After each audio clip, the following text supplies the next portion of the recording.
তোমাকে যাওয়ার আগে আমি একটা কথা বলে দিই। দেখো, তোমাদের সাথে তো আমি জাস্ট মানে পৌরাণিক কথাবার্তা হই, তেমন একটা বাইরে আসলে কথাবার্তা বলি না। আজকে তোমাদেরকে আমি একটা কথা বলি, একটা গল্প। অ্যাকচুয়ালি এটা কথা না, এটা গল্প। তোমরা ইন্টারে থাকতে অনেক সময় নিজেকে অনেক আন্ডার এস্টিমেট করো। মানে আমি কি পারবো কিনা। ফর এক্সাম্পল, আমি একটা বেসরকারি কলেজে পড়তেছি, লাইক আমি একটা হাজারাতুল কলেজে পড়তেছি, বা আমি একটা এমএস কলেজে পড়তেছি।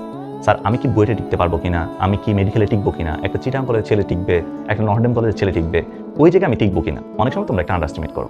তোমাদেরকে আমি আজকে একটা গল্প বলি। গল্পটা হচ্ছে, একবার একটা চিলের বাচ্চা, একটা মানুষ একটা চিলের বাচ্চা পাইছে। চিলের বাচ্চা, মনে করো চিলের বাচ্চা পাইছে। তো চিলের বাচ্চাটাকে সে কি করছে, সে হচ্ছে তার একটা মুরগির খামার ছিল। ওই মুরগিতে 4টা মুরগির বাচ্চা ছিল। তো ওই মুরগির বাচ্চার সাথে ওই চিলের বাচ্চাটাকে সে বড় হইতে দিছে। তো এখন মুরগির বাচ্চা যেভাবে বড় হচ্ছে, চিলের বাচ্চাও সেভাবে বড় হচ্ছে।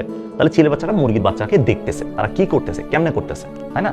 তাহলে মুরগির যে মা মুরগিটা ছিল, মা মুরগিটাও চিলের বাচ্চাটাকে ওই মুরগির বাচ্চার মতো ট্রিট করতেছে।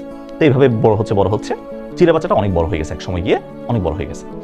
তো এক সময় ওই মুরগিটা, তার যে 4টা বাচ্চা ছিল, মুরগির বাচ্চা ছিল, ওইটা সহ চিলের বাচ্চা সহ তারা একটা মাঠে ঘুরতে গেছে, মানে মাছ চড়তে গেছে আর কি, মুরগি মা সহ। ওইখানে গিয়ে চিলটা দেখতেছে আকাশে একটা বড় একটা চিল উঠতেছে, বড় একটা চিল আকাশে উঠতেছে। তো তখন সে মনে মনে ভাবতেছে, চিলের বাচ্চাটাও কিন্তু চিলের বাচ্চাটা মনে মনে ভাবতেছে, খাস আমি যদি আজকে চিল হইতাম তাহলে কতই ভালো হইতো। সে কিন্তু চিলের বাচ্চা। দেখো একটা জিনিস, দেখো মাইন্ডসেটটা কিভাবে চেঞ্জ হয়ে যায়। সে ছিল চিলের বাচ্চা, সে এখন বলতেছে আমি যদি চিল হইতাম তাহলে কতই ভালো হইতো। এই যে মুরগির সাথে থাকতে থাকতে সে নিজেকে মুরগি ভাবা শুরু করছে। কথা বুঝতে পারছো? সো এটাকে হচ্ছে বলে নিজেকে আন্ডার এস্টিমেট করা, নিজের ভিতর যে ক্যাপাবিলিটি আছে এটাকে না বোঝা। ঠিক আছে? তো তুমি যদি নিজেকে আন্ডার এস্টিমেট করো, নিজেকে যদি দমায় রাখো, তোমার ভিতর যে ক্যাপাবিলিটি আছে এটাকে যদি জাগ্রত না করো, তাহলে তুমি তো অবভিয়াসলি ভালো করতে পারবা না। তো এখানে আল্লাহ সবাইকে ক্যাপাবিলিটি দিছে, আল্লাহ সবাইকে ব্রেইন দিছে। এখন এই ব্রেইনটাকে তোমার কাজে লাগাইতে হবে।